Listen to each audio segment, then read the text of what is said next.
मेरे प्रिय आत्मा, ध्यान और सत्संग के इस सत्र में आप सबों का हार्दिक स्वागत है। बड़े भाग उड़ावै जास, बड़े भाग से स्वयं के प्रति प्रेम का मार्ग हमें मिलता है। परमात्मा जब खुश होते हैं, अस्तित्व जब आप पर खुश होता है, आपके जीवन में कोई आचार्य भेज देता है। तो इस यात्रा में चलने के पूर्व हम अपने समर्थ गुरु सिद्धार्थ औलिया जी को नमन करते हैं, परम गुरु ओशो को नमन करते हैं, सभी देवी देवताओं को नमन करते हैं, सभी सिद्धों को, पैगंबरों को,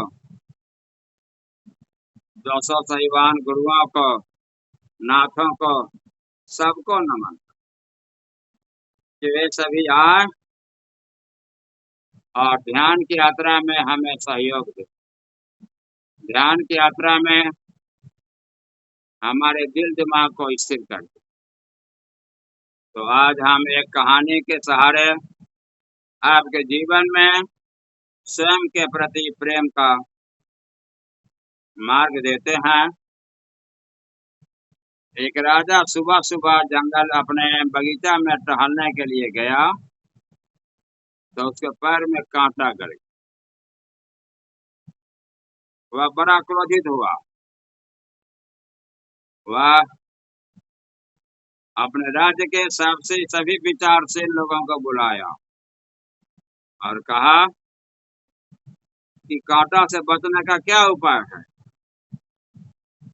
सभी ने कहा कि संपूर्ण राज्य में चमड़ा बिछा दिया जाए ताकि आप चले तो पैर में कांटा नहीं गए। राजा ने आदेश दिया। सारे किसान बेचैन होकर के राजा को घेर लिए। कहा कि राजन, जब संपूर्ण मिट्टी पर चमड़ा बिछा दिया जाएगा तो खेती कहाँ से होगी? आप क्या खाइएगा? आपकी प्रजा क्या खाएगी? राजा अपना आदेश लौटा लिया। फिर विचारशील लोगों को बुलाया। सारे विचारशील लोगों ने कहा कि संपूर्ण राज्य से धूल को चाल दिया जाए कि ताकि आप घूमे तो कहीं कांटा नहीं गड़े। बहुत सारे मजदूर धूल को चालने में लग गए। परिणाम हो गया कि धूल से बहुत सारी प्रजा बीमार होने लगी। फिर प्रजा ने आकर घेर लिया। कहा कि यह क्या कर रहे हैं? सारी प्रजा बीमार पड़ जाएगी। फिर राजा ने विचारशील लोगों को बुलाया। तब उसी में से एक बूढ़ा आदमी खड़ा हुआ कि राजन, बहुत सस्ता उपाय है, काहे इतने आप लोग दिमाग खटा रहे? मैं जूता बनाना जानता हूँ। मैं आपके पैर की नापी का जूता बना दूंगा। उस जूता को पहन लेंगे, कांटा नहीं गड़ेगा। राजा बड़ा खुश हुआ। अपने विचारशील लोगों पर बिगड़ा। यह चमार जाति का मूर्ख आदमी ने समाधान दे दिया। तुम लोग क्या कर रहे थे? राजा की डांट पड़ी। वे सब के सब इसके दुश्मन हो गए। राजा को तो बहुत आराम मिला। तब सबने विचार किया, पंडितों ने विचार किया कि राजा को समझाया जाए कि इसके पास इतना ज्ञान कहाँ से आया। जरूर कोई शैतान नहीं तो ज्ञान दिया। यह किसी शैतान के संपर्क में है, इसलिए इसको फांसी दे दीजिए। राजा उन लोगों की बात मान करके उसको फांसी दे दी। आज तक हम यही देखते हैं कि जो भी पहला क्रांतिकारी हुआ है वह बूढ़ा चमार जाति का आदमी पहला क्रांतिकारी था, लेकिन उसको फांसी दे दी। और आज उसी का परिणाम है कि उसको लोग हे दृष्टि से देखता है, उस जाति को लोग हे दृष्टि से देखता है, सम्मान नहीं देता, उसका विकास नहीं हो पाता। सिर्फ उसी की बात नहीं है, हम लोगों के साथ भी यही बात। हम लोग भी चारों तरफ दृष्टि डालते हैं कि हम लोग जीवन में सुख खोजते हैं, आनंद खोजते हैं, शांति खोजते हैं, लेकिन सुख शांति आनंद बाहर में नहीं मिला। सुख शांति आनंद का स्रोत तो आप स्वयं है। सुखस्य दुखस्य न को अपि दाता परो ददाति इति मूढ़ चेता। सुख दुख हमें कोई नहीं दे सकता है, और दूसरा हमें सुख दुख देता है, ऐसा मूर्ख लोग समझते। अहम करोमि इति मिथ्याभिमानम्, मैं करता हूँ ऐसा झूठा अभिमान है कि तुम कुछ नहीं करते। जहाँ सांस नहीं ले सकते हैं, हृदय नहीं धड़का सकते हैं, कुछ करेंगे क्या?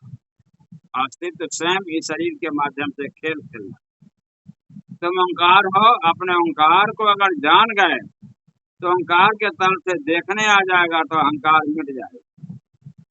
लेकिन जब तक ओंकार के तल से देखने नहीं आएगा, साक्षी का ज्ञान नहीं होगा, तब तक जीवन में वास्तविक सुख शांति नहीं मिलेगी।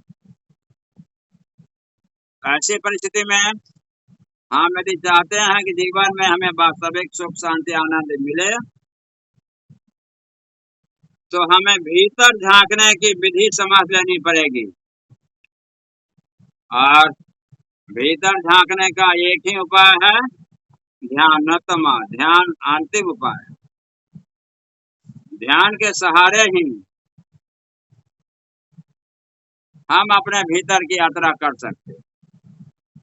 आज से 1400 वर्ष पहले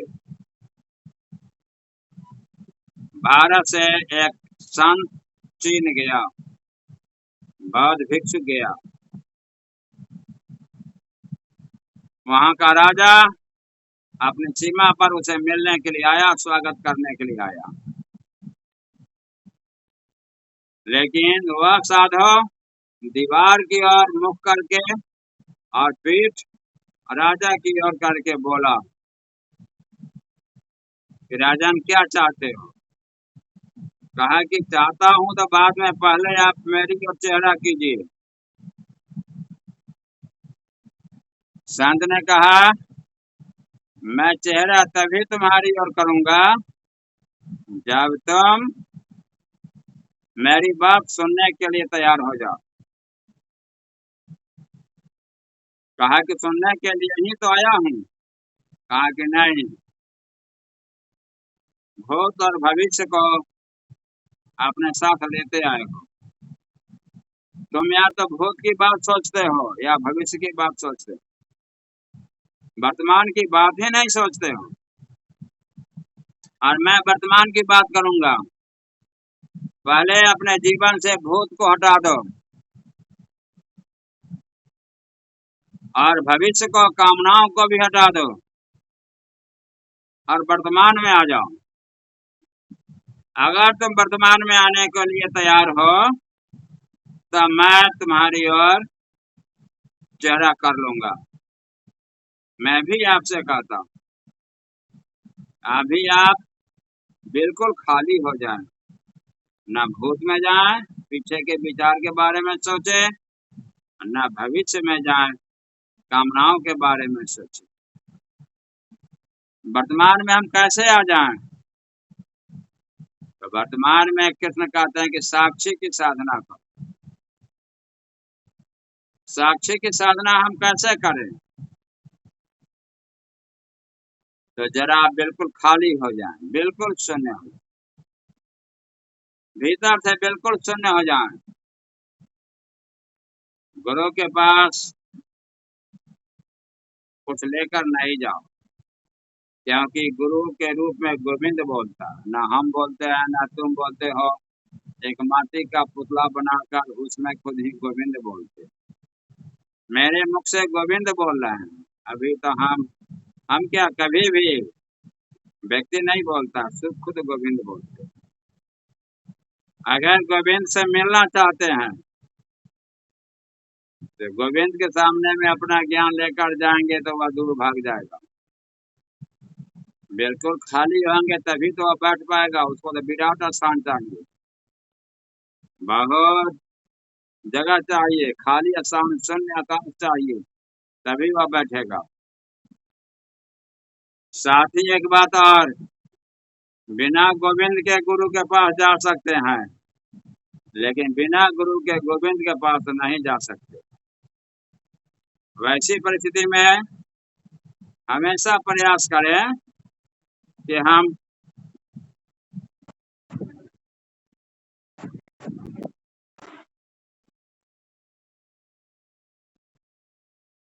बिल्कुल खाली होकर के रहें।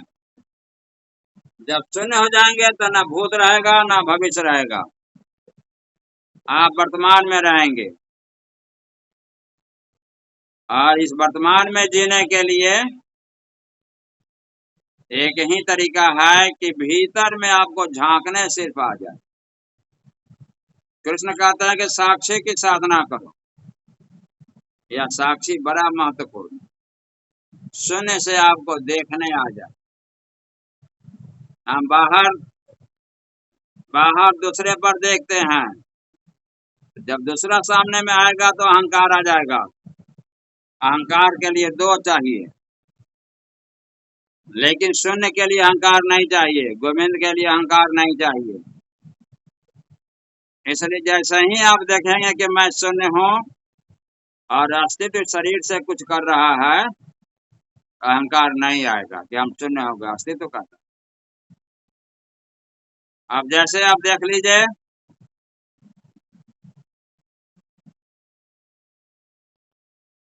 एक आदमी अमेरिका में ट्रेन से जा रहा था, वह बूढ़ा आदमी बैठा था। एक स्टेशन पर एक जवान आदमी आकर उसके बगल में बैठ गया। बैठते ही इस बूढ़े आदमी से पूछा कि आपकी घड़ी में क्या बजा?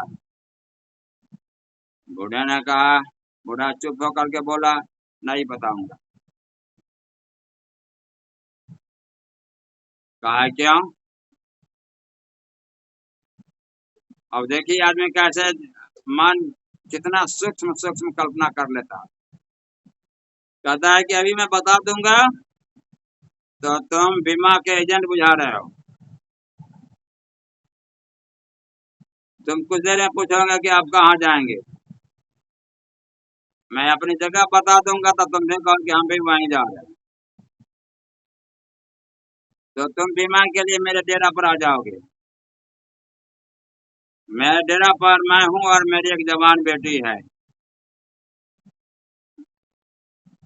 तुम बीमा के लिए बार बार आओगे, कभी मैं नहीं रहूंगा तो मेरी जवान बेटी से कहोगे सिनेमा चलोगी, तो तुम्हारे साथ सिनेमा चल देगी। धीरे धीरे तुम्हारा उससे प्रेम बढ़ जाएगा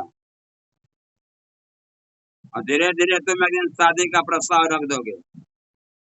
और मैं ऐसे व्यक्ति से अपने बच्चे की शादी नहीं करना चाहता जिसको घड़ी रखने का भी औकात नहीं है, इसलिए मैं तुमको घड़ी का टाइम नहीं बताऊंगा। अब देखो, मन की सूक्ष्म कल्पना मन भूत में ले गया, भविष्य में ले गया। हमें रहना है वर्तमान में।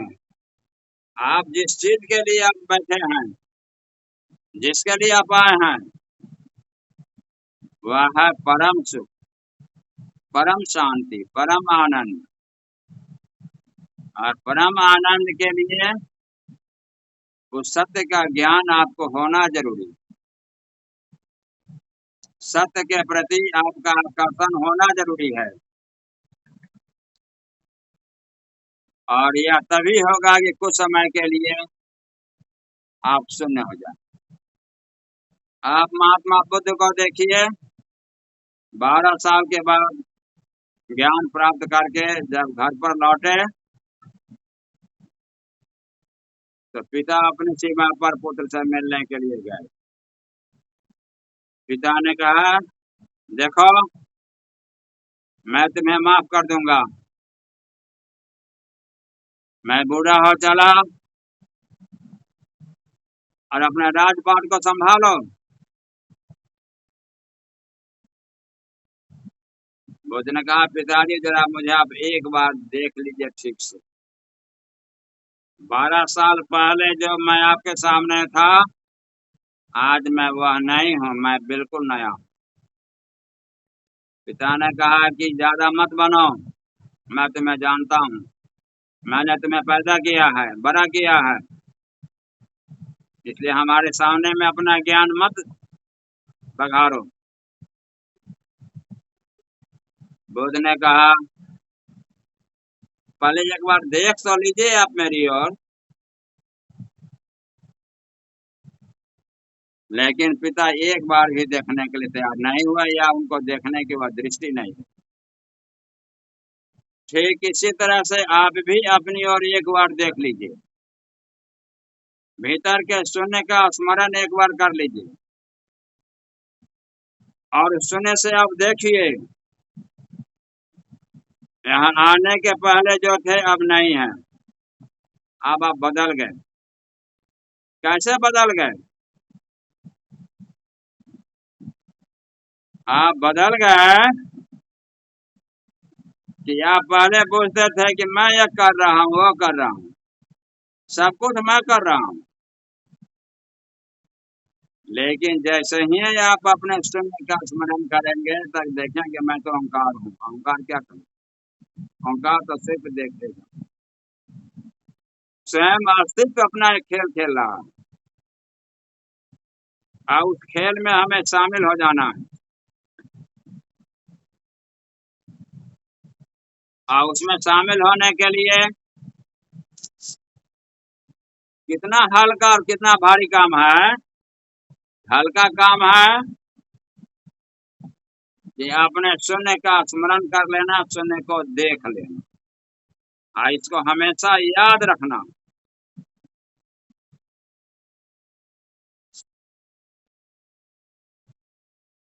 कृष्ण इसी की साधना करने के लिए कहते हैं कि शून्य से देखो। जब तुम सांस नहीं ले सकते हो, हृदय नहीं धड़का सकते हो, तो तुम करोगे कैसे? इसीलिए कृष्ण कहते हैं एको हम द्वितीयो नास्ति। नैवं किंचित करो मेति युक्तो मन्यते तत्त्ववित्। मैं कुछ भी नहीं करता हूँ, इसको ज्ञानी लोग जानते हैं।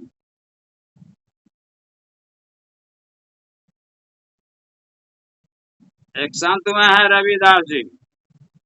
रविदास जी कहते हैं कि माटी का पुतला कैसे नचत है, देखो पंच तत्व से बना हुआ शरीर कैसे नृत्य करता। जैसे कोई गुड़िया का खेल में गुड़िया को नचाता है, वैसे ही अस्तित्व इस गुड़िया को नचा रहा। देखे देखे सुने बोले दौड़ियो फिरता है। वह गुड़िया देखता भी है, बोलता भी है, सुनता भी है, दौड़ता भी है। हम लोग भी देखते हैं, सुनते हैं, बोलते हैं। जब कुछ पावे तब गर्व करता है, और उस कठपुतला को कुछ मिल जाता है तो वह गर्व से अपना चेहरा उठा लेता है। हमें भी जीवन की यात्रा में अपने श्रम से, इस शरीर के श्रम से कुछ मिलता है तो हमें गर्व हो जाता है कि मेरे पास यह है, मेरे पास इतना ज्ञान है, इतना सर्टिफिकेट है, इतना धन अर्जन किया है, यह सब कुछ है। इसलिए उसका एक अहंकार हमारे चेहरे पर छा जाता है। मैया गई तो रोवन लगा तू है, यह माया का खेल है, उसमें से कुछ मिटता भी है।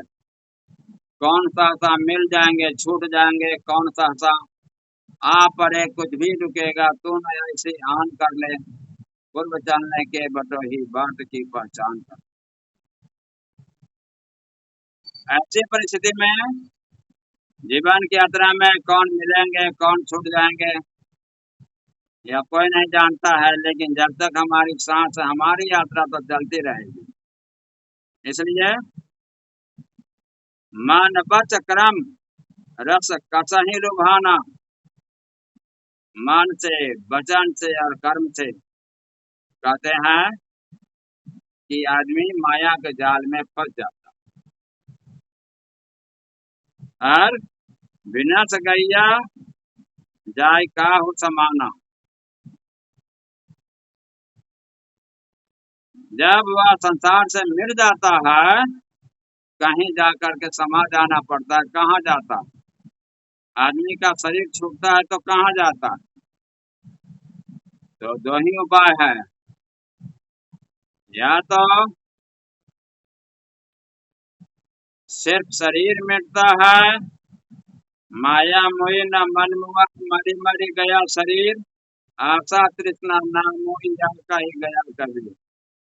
लेकिन ध्यान जीवन में नहीं है तो मन नहीं मरता है, यही मन आपको फिर गर्भ में ले जाता है। एक गर्भ से निकले दूसरे गर्भ में चले गए। लेकिन ध्यान आपके जीवन में है तो आप जल्द से गर्भ में नहीं जाते, आपको शून्य से प्रेम हो जाता। आपने शून्य में जीना सीख लिया, आपने जीवित मरिया भवजल तरिया, जीते जी आपने शून्य का अनुभव करके मृत्यु का अनुभव कर लिया। और मरो है जोगी मरो, मरण बरो है मीठा, हस मरनी मरो जस मरनी मर गोरख पीछा।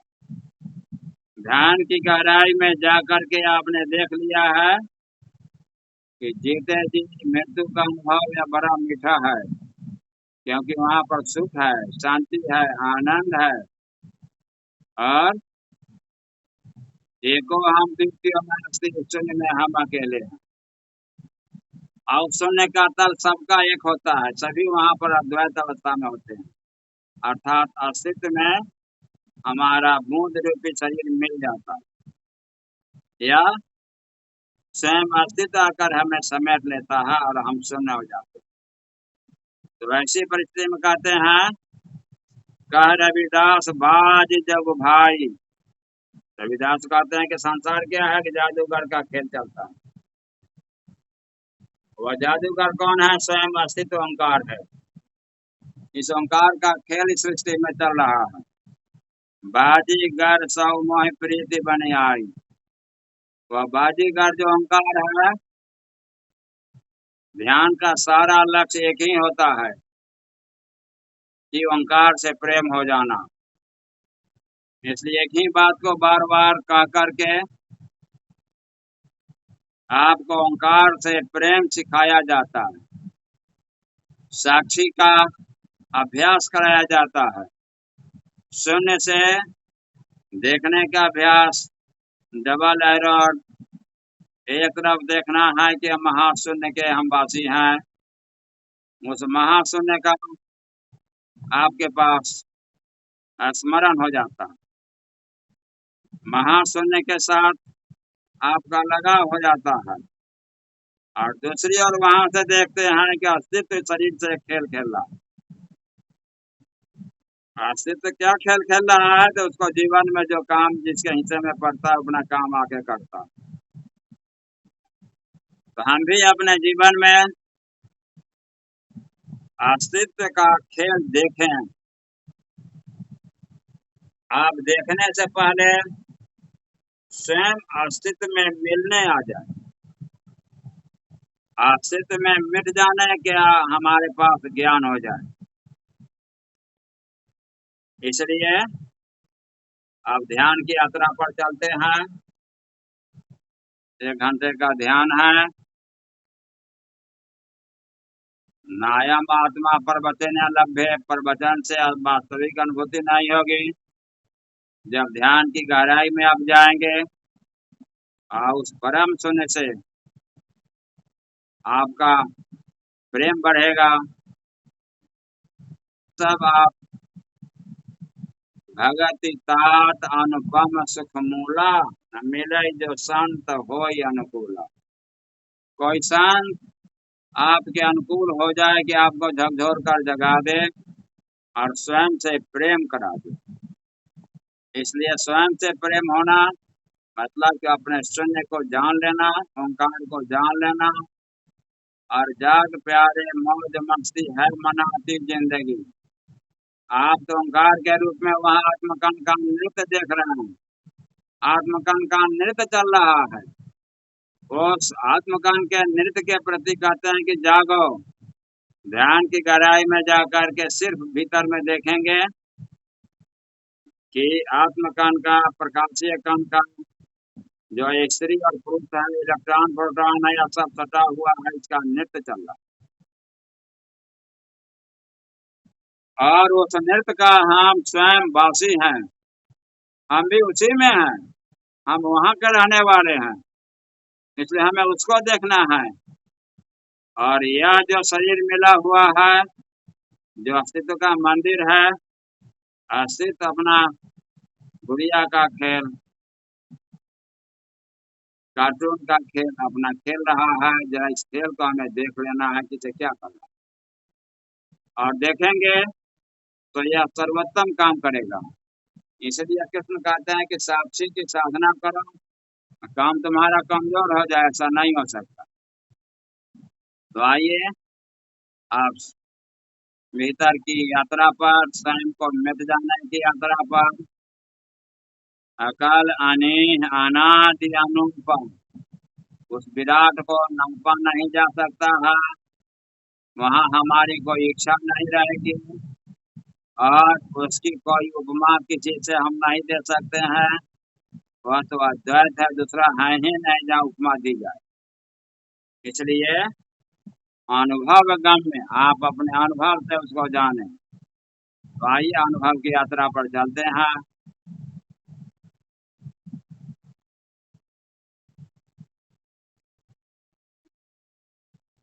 आनापान सती योग बहुत बार सुने हैं, और इसी से बुद्ध ने हजारों लोगों को समाधिस्थ किया।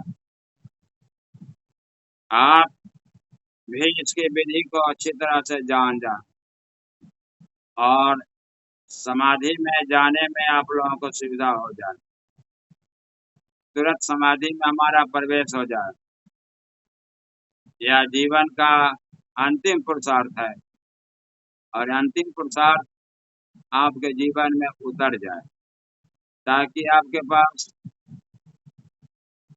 अमृत का स्वाद आ जाए, और यमराज आपके पास नहीं आए, बैकुंठ से संत लोग आए और आपका स्वागत करें। एक और ख्याल कर लेंगे खूब बढ़िया से, आप जब ध्यान करते हैं और ध्यान में अपना समर्पण करते हैं, तो पृथ्वी की आयु बढ़ जाती है, पाप और पुण्य का पल्ला बराबर होता है। पापियों की संख्या ज्यादा है, लेकिन परम गुरु गौतम समर्थ को सिद्धार्थ औलिया जी को भेजकर अस्तित्व ने पृथ्वी की आयु को बढ़ाने के लिए आप लोगों को उसमें जोड़ दिया है। इसलिए अपने सौभाग्य पर नाचिए और ध्यान में पूरे समर्पण भाव से भीतर में देखिए। इसलिए गहरी लंबी सांस, बहुत गहरी, जितनी सांस खींचे तो खींचते चले जाएं, और छोड़े तो छोड़ते चले जाएं, ताकि ध्यान की यात्रा जारी हो जाए। 3 बार ओम का उच्चारण कर लीजिए, ताकि चारों तरफ से दिव्य आत्माएं आपको सहयोग देने के लिए आ जाए। और ओम इति ब्रह्मा, ओम ब्रह्म है, ऐसा भाव भीतर में भरेंगे। बंद आंखों से अंगूठा और तर्जनी के शीर्ष को मिलाकर घुटना पर रख लेंगे। खूब गहरी लंबी सांस खींच करके ओम का उच्चारण करेंगे 3 बार।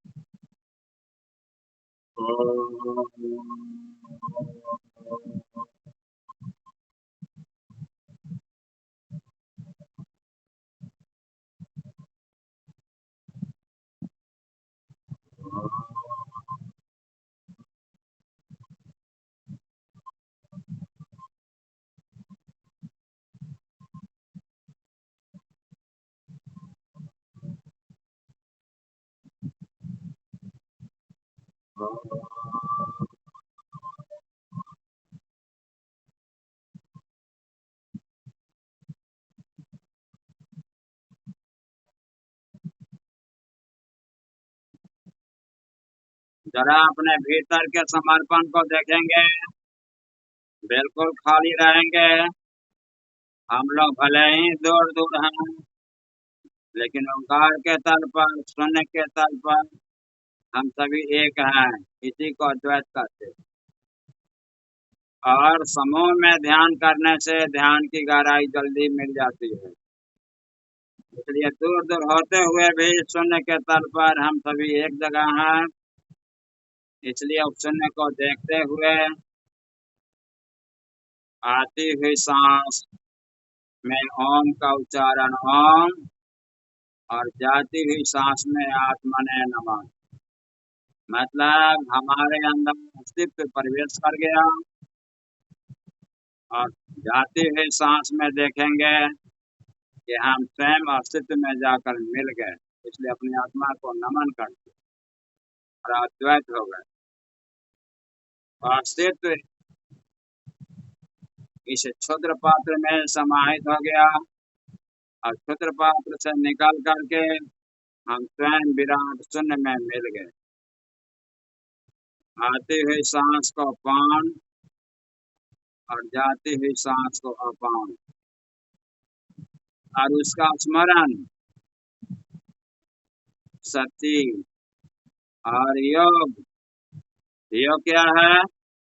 जैसे ही हम बंद आंखों से शून्य को देखेंगे, निर्विचार हो जाएंगे, तो ना वहाँ शरीर है, ना कोई विचार है, ना कोई भाव है। परिणाम हो गया कि हम महा शून्य में प्रवेश कर। मन सिकुड़ता है तो विचार बनता है, मन जब फैलता है तो ब्रह्म बन जाता है। अब मन विराट में मिल गया, उसको विराट में मिलते हुए देखेंगे तो यह योग हो गया। शरीर, मन और हमारा चैतन्य तीनों मिलकर एक हो, आत्मा परमात्मा में मिल गई। इस भाव के साथ भीतर में देखने हमको आ जाए, इस भाव के साथ भीतर में आपको डूबने आ जाए, और जितना ही ज्यादा समर्पण होगा उतने ही जल्दी समाधि आपको लग जाएगी।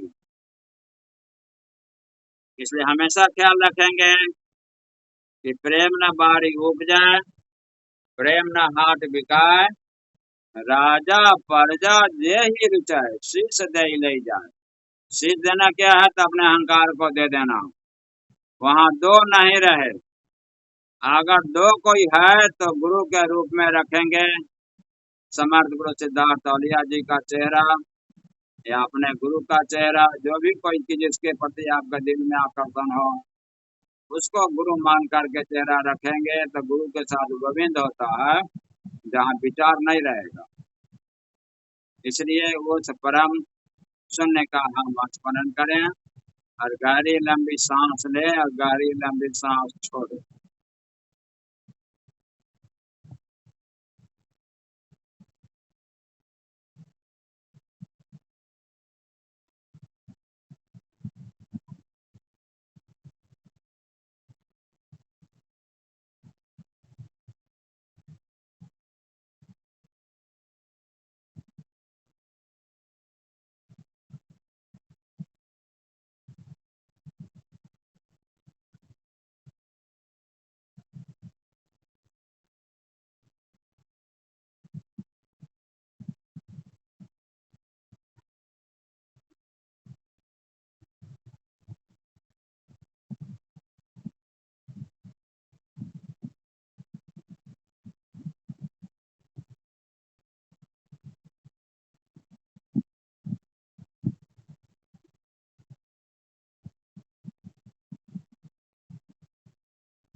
अब सांस खींच करके हल्का रोकेंगे और तब छोड़ेंगे।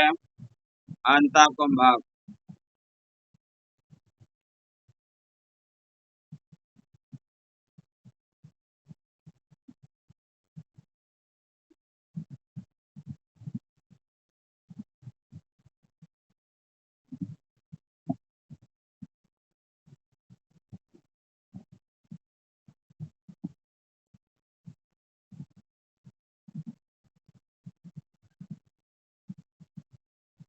जो लोग ओंकार को सुनते हैं कान पर ध्यान दिए रहेंगे, ओंकार की ध्वनि उनकी और तेज हो जाएगी।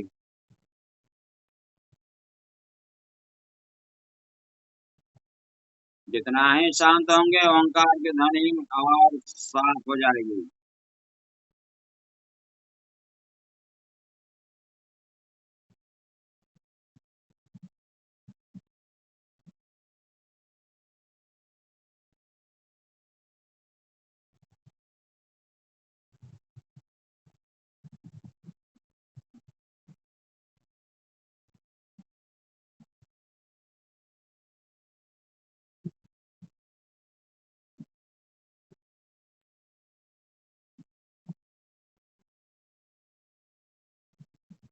भीतर में अपना समर्पण बनाए रखेंगे।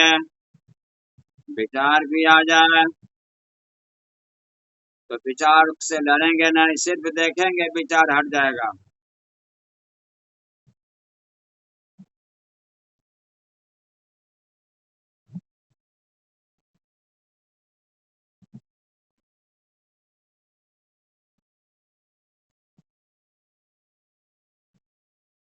रीढ़ की हड्डी सीधी रखेंगे।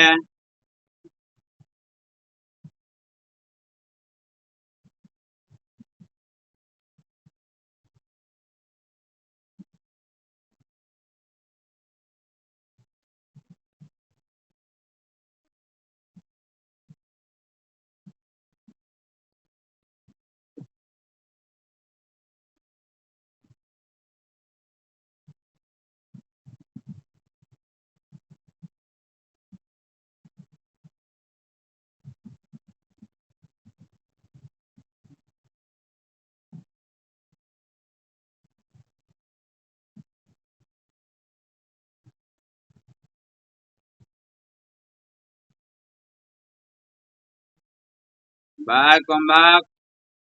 सांस को बाहर फेंक करके रोक देंगे।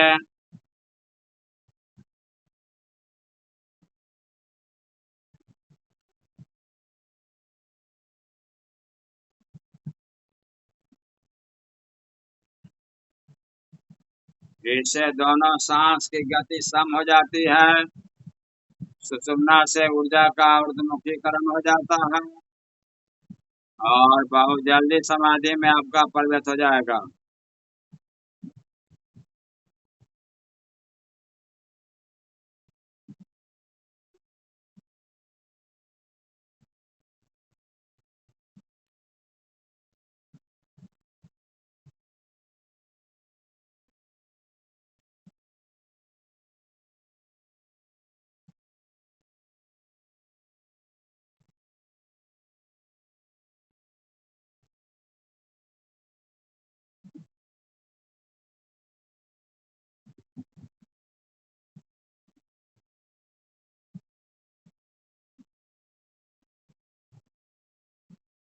आप महत्वपूर्ण है, यहाँ पर आचार्य महत्वपूर्ण नहीं है।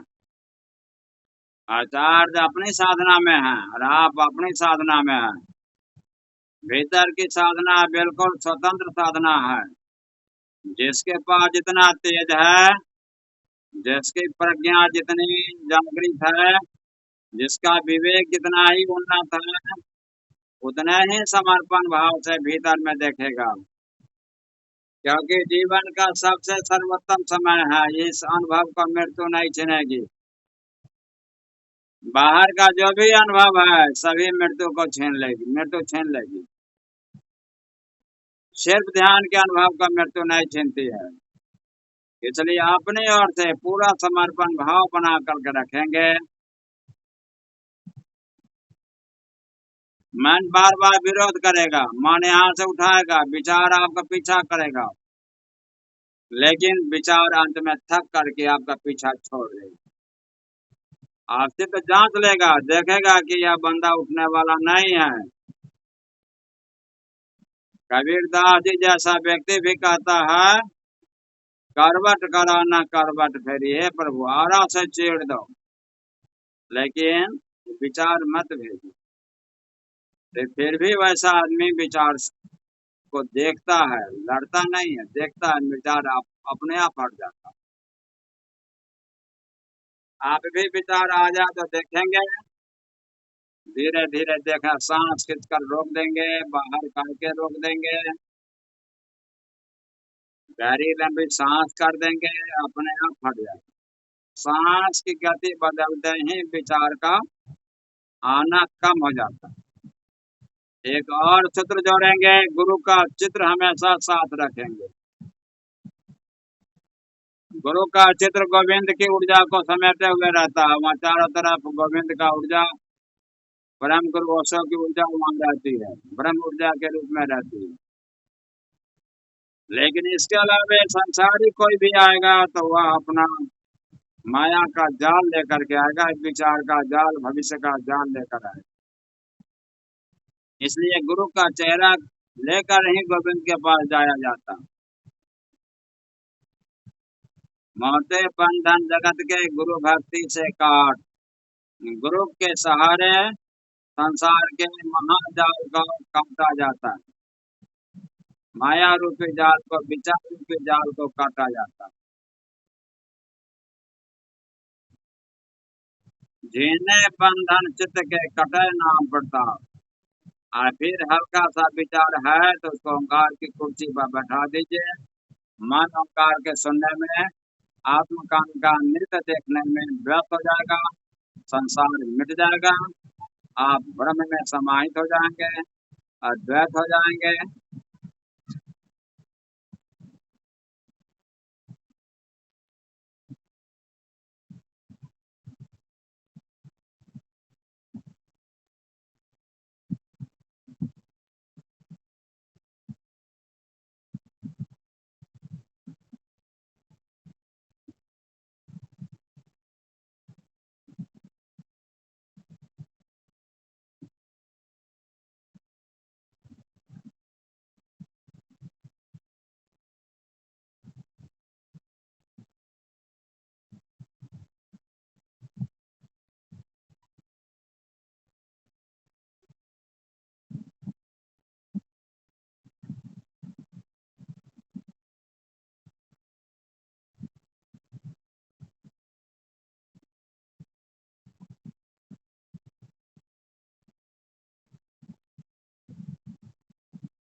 इमली आई है, अचार था उसका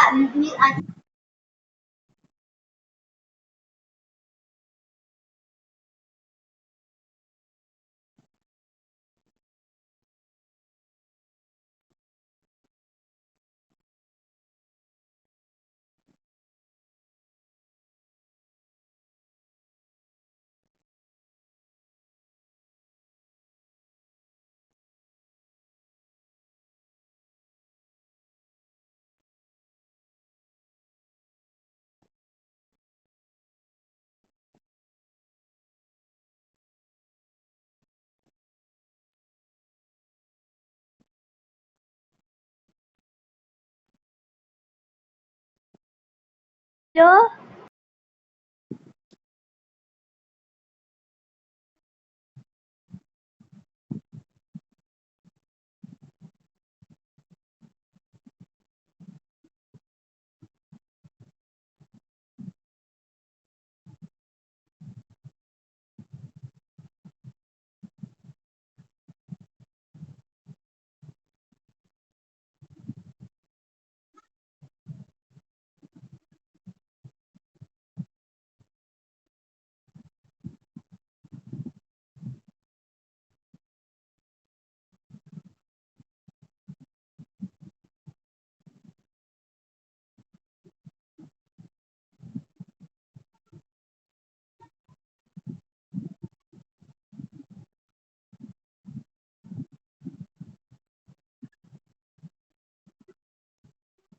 शवासन में लेट जाएं। जो भी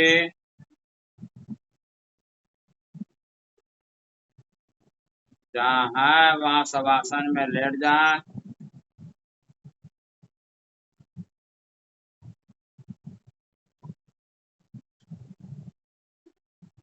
चेहरा आकाश की ओर।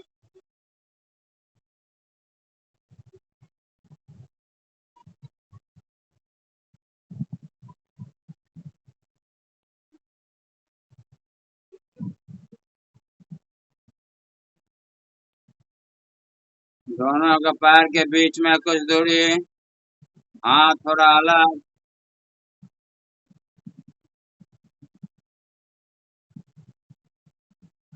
भीतर का सारा प्रयास छोड़ देंगे, सिर्फ शून्य को देखेंगे।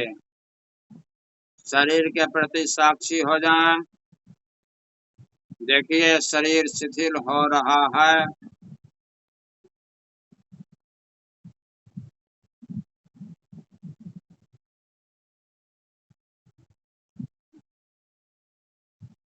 शरीर शिथिल हो रहा है।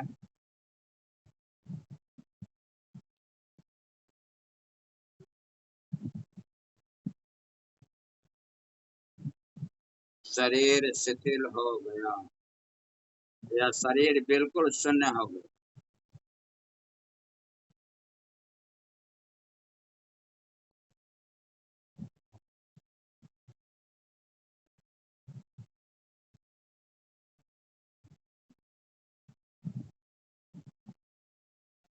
मन के प्रति साक्षी हो जाएं।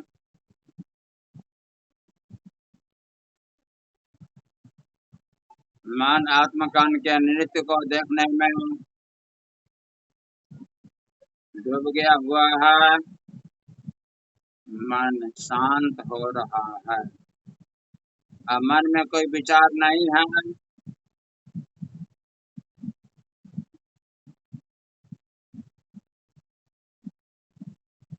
मन शांत हो रहा है।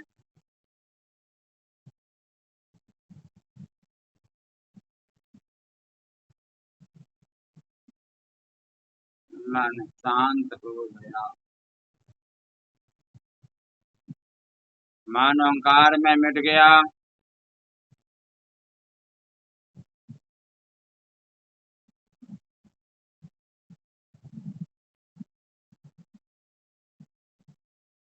सांस के प्रति साक्षी हो जाएं।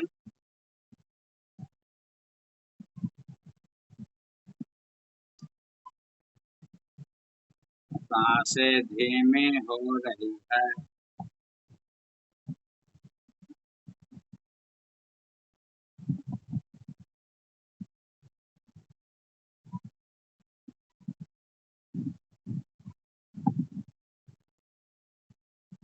सांसें धीमी हो रही है।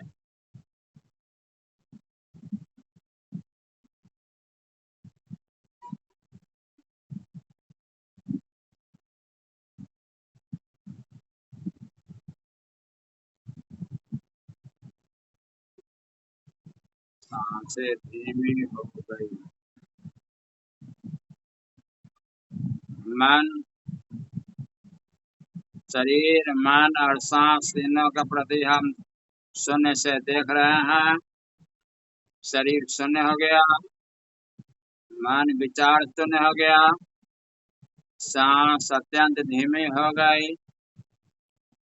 अब हम समाधि की यात्रा पर चलते हैं।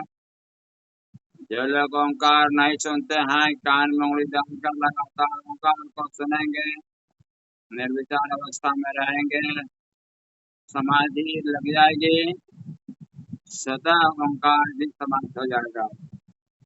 जाप छुटी, अजपा छुटी, अनहद हूँ मर जाए, राम सने ही ना मरे का कबीर समझाए। अंत में सिर्फ प्रकाश बचेगा।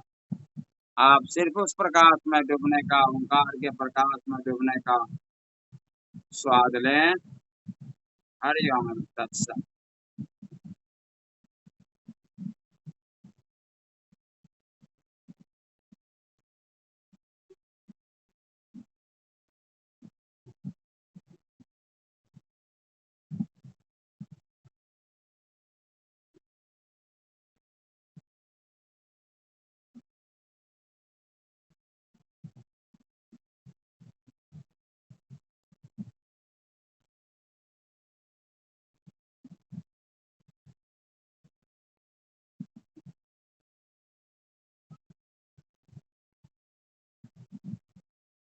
महाशून्य में आत्मकान का प्रेमालिंगन का स्वाद लेंगे, देर तक निर्विचार में रहेंगे।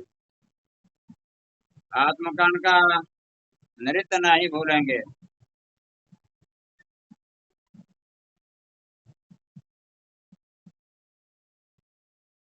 प्रेम गुरु अशोक समर्थ गुरु सिद्धार्थ औलिया का चेहरा नहीं भूलेंगे।